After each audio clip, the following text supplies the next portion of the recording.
CM KCR నియోజకవర్గానికి 8 ఏళ్లలో చేసింది ఏమిటో ప్రజలకు చెప్పలేదని, అభివృద్ధి చేయలేదు కాబట్టి మునుగోడు ప్రజలకు తెలపలేదని బీజేపీ రాష్ట్ర ఉపాధ్యక్షుడు, మునుగోడు ఉప ఎన్నిక సమన్వయకర్త జి మనోహర్ రెడ్డి మండిపడ్డారు. నియోజకవర్గ ప్రజలను మరోసారి మోసం చేసేందుకే చందూరు సభ నిర్వహించినట్టు స్పష్టమవుతుందని దుయ్యబట్టారు. మునుగోడులో బీజేపీకి మంచి ఆదరణ ఉందని, బైపోల్లో రాజగోపాల్ గెలుపు ఖాయమని అంటున్న మనోహర్ రెడ్డితో మా ప్రతినిధి Krishnamurthy face to face. Party కార్యకర్తలు, పార్టీ శ్రమ, ఈ విషయాలన్నింటి మీద మనతోటి వివరించేందుకు మనోహర్ రెడ్డి సార్ చెప్పండి సార్.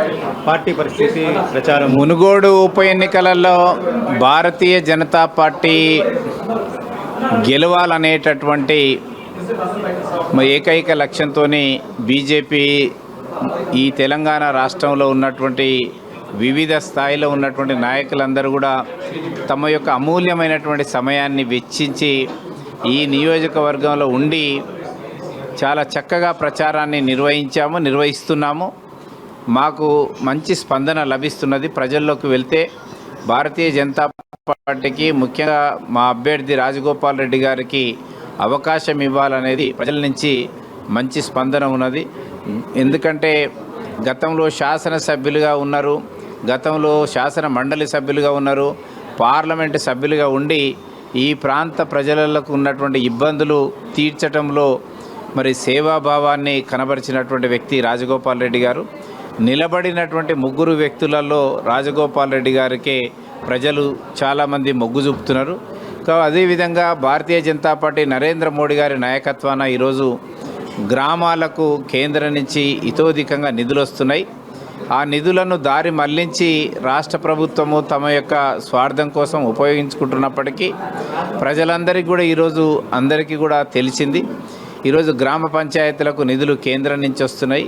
ఈరోజు రోడ్ల నిర్మాణం కోసం కేంద్రం నుంచి నిధులు వస్తున్నాయి.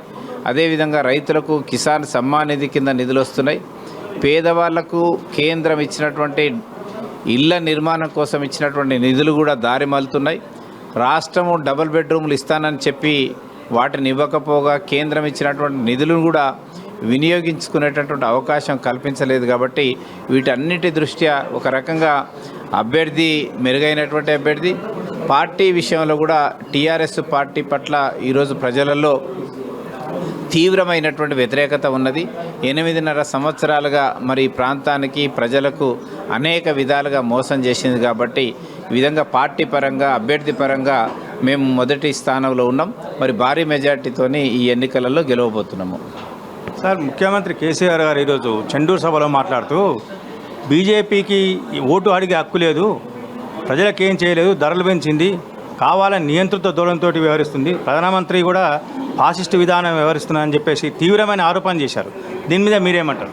ఈరోజు మునుగోడు ఉప ఎన్నికల సందర్భంగా చండూరులో జరిగినటువంటి బహిరంగ సభకి ప్రతిసారి పార్టీ కార్యకర్తలు, పార్టీ శ్రమ, ఈ విషయాలన్నింటి మీద మనతోటి వివరించేందుకు మనోహర్ రెడ్డి సార్ చెప్పండి సార్. పార్టీ పరిస్థితి, ప్రచారం. మునుగోడు ఉప ఎన్నికలలో భారతీయ జనతా పార్టీ గెలవాలనేటటువంటి ఏకైక లక్ష్యంతో బీజేపీ ఈ తెలంగాణ రాష్ట్రంలో ఉన్నటువంటి వివిధ స్థాయిలో ఉన్నటువంటి నాయకులందరూ కూడా తమ యొక్క అమూల్యమైనటువంటి సమయాన్ని వెచ్చించి ఈ నియోజకవర్గంలో ఉండి చాలా చక్కగా ప్రచారాన్ని నిర్వహిస్తున్నాము. మాకు మంచి స్పందన లభిస్తున్నది. ప్రజల్లోకి వెళ్తే భారతీయ జనతా పార్టీకి, ముఖ్యంగా మా అభ్యర్థి రాజగోపాల్ రెడ్డి గారికి అవకాశం ఇవ్వాలనేది ప్రజల నుంచి మంచి స్పందన ఉన్నది. ఎందుకంటే గతంలో శాసనసభ్యులు